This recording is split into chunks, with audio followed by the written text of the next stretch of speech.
हमारे health minister 10th पास नहीं है तो क्या बताएंगे कि हमारा हॉस्पिटल कैसे रन। पॉलिटिकल पार्टी जो यहाँ के हैं उनके भी लोग उनको संरक्षण देने का काम करते हैं। जो में क्या होता है कि हमारी जो भी जनता है वो 2-4 हज़ार रुपया के बचाने के चक्कर में बहकावे में अपनी जान से खिलवाड़ करवाते हैं।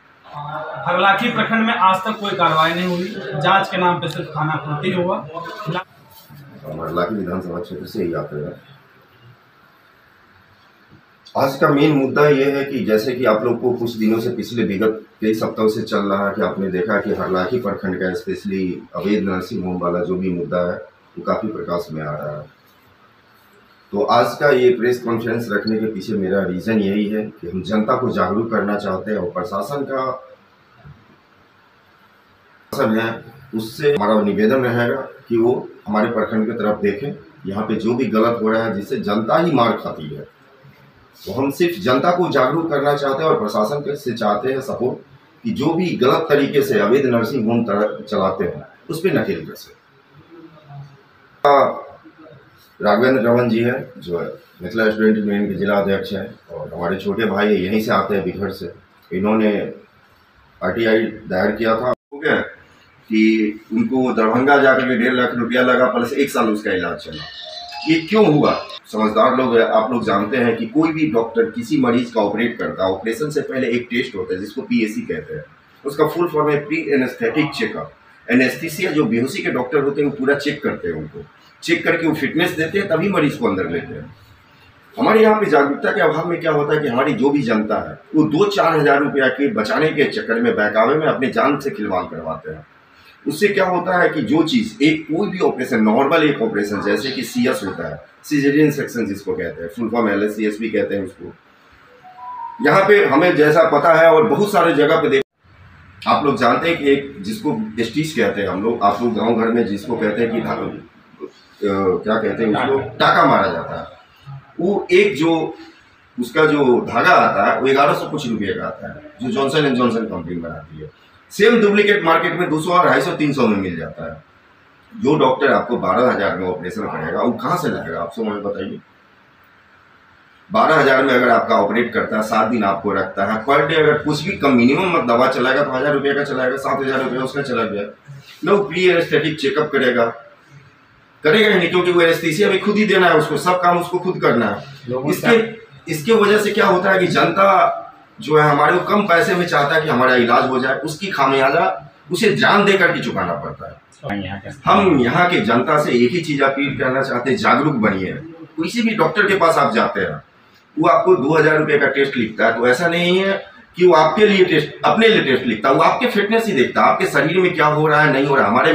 हम आप लोग को जैसा पता है कि हम खुद हॉस्पिटल चलाते हैं, लाइफलाइन हॉस्पिटल मेरा सारे यहाँ पे बहुत देखा है ऐसा। हमारे पास बहुत सारे ऐसे मरीज आते हैं जिसको बीमारी का घर होता है, घर बना रहता है, 4-5 बीमारी रहता है, लेकिन वो लेकर के क्या आएगा बहुत गैस बन गया है, कभी BP नहीं चेक कराया हुआ, कभी ब्लड चेक ही नहीं करवाया हुआ अपने लाइफ में, तो उसको कैसे पता होगा कि हमें क्या है। तो इस तरह की घटना काफ़ी है, दयनीय है। तो हम बस जनता जो भी है उससे मेरा अपील है कि आप कहीं भी कराएं, एक रजिस्टर्ड हॉस्पिटल के पास कराएं, आपका हक बनता है, जनता का हक है आज के दिन में कि अगर हम डॉक्टर है जनता को देखते हैं 10 दवा लिखते हैं तो उसका हक बनता है कि पूछने का कि ये दवा आप हमको क्यों लिख रहे हैं। ये हर एक पेशेंट का अधिकार है जानना कि आप हमको ये दवा क्यों लिख रहे हैं। यहाँ तक कि कोई टेस्ट लिख रहे हैं तो वो भी डॉक्टर को क्लियरफाई करना पड़ेगा कि ये टेस्ट क्यों लिख रहे हैं, इससे हमको क्या दिखेगा। तो हम जनता को जागरूक करना चाहते हैं।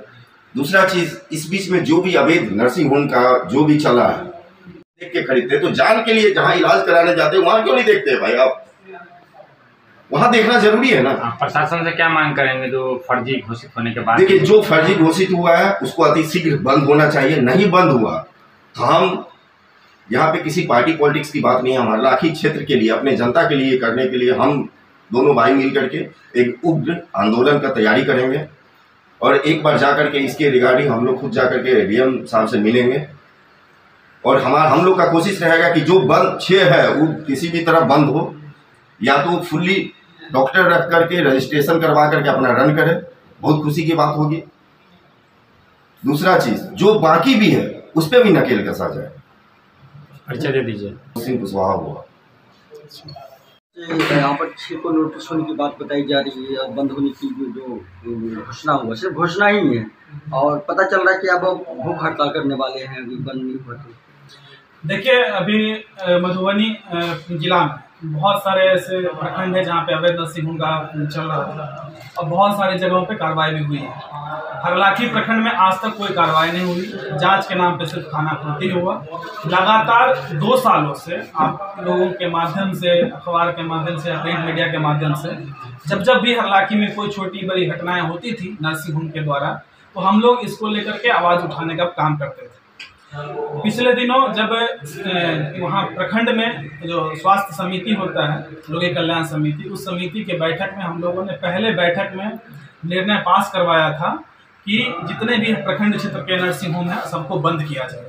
उसके बाद प्रखंड चिकित्सा पदाधिकारी के द्वारा जितने भी अवैध नर्सिंग होम संचालित हैं, यहाँ पे कुल 30 या 35 के आसपास में हैं, उन सभी को नोटिस भेजा गया कि आप जितने भी लोग हैं वो नर्सिंग होम बंद कर लें। उसके यदि नहीं करेंगे तो आप पे कानूनी कार्रवाई की जाएगी।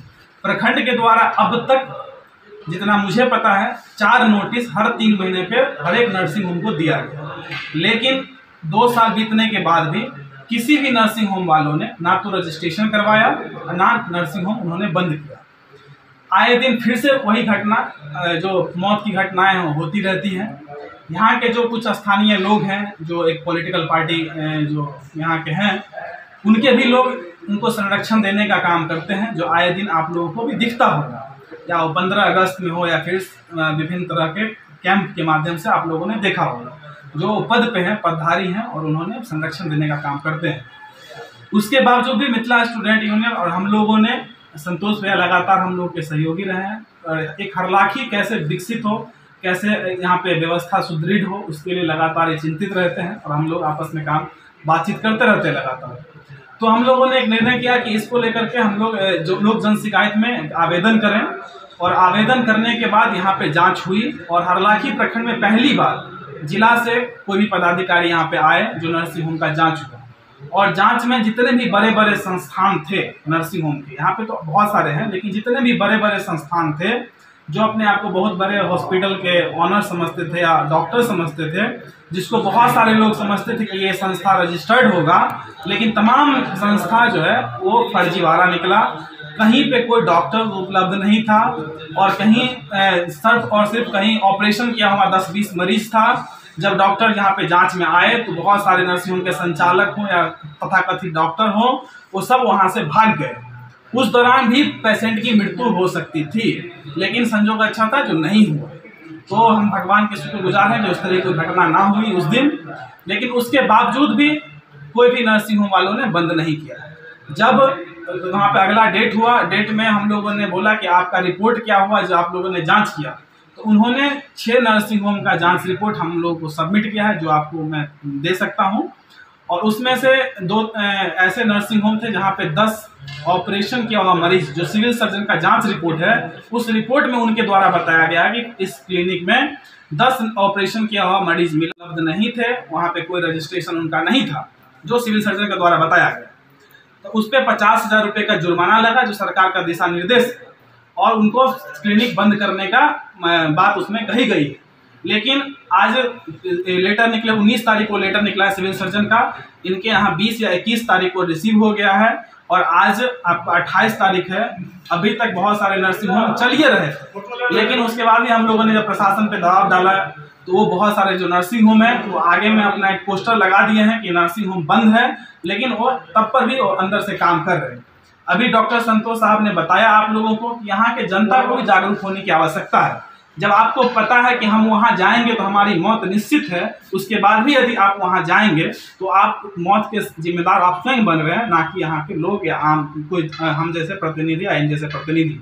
तो लोगों को जागरूक होने की आवश्यकता है। और आने वाले दिनों में जो आपने बताया कि आप क्या करेंगे, तो आपने देखा होगा कि बेनीपट्टी अनुमंडल, जिस मंडल में हरलाखी प्रखंड भी आता है, और बेनीपट्टी अनुमंडल के जो एसडीओ हैं वर्तमान में, उन्होंने एक नर्सिंग होम को सील करवाने का काम की है। तो मैं उनका बहुत बहुत धन्यवाद ज्ञापन आप लोगों के माध्यम से मैं उम्मीद करता हूं कि आने वाले दिनों में जो बेनीपट्टी प्रशासन है वो इस मुद्दे को संज्ञान में लेते हुए और हरलाखी में जितने भी अवैध नर्सिंग होम है तो हम लोग संघर्ष के आदमी को यदि पैसा लेकर के चाह रहे हैं कि हम उसको मामले को निपटा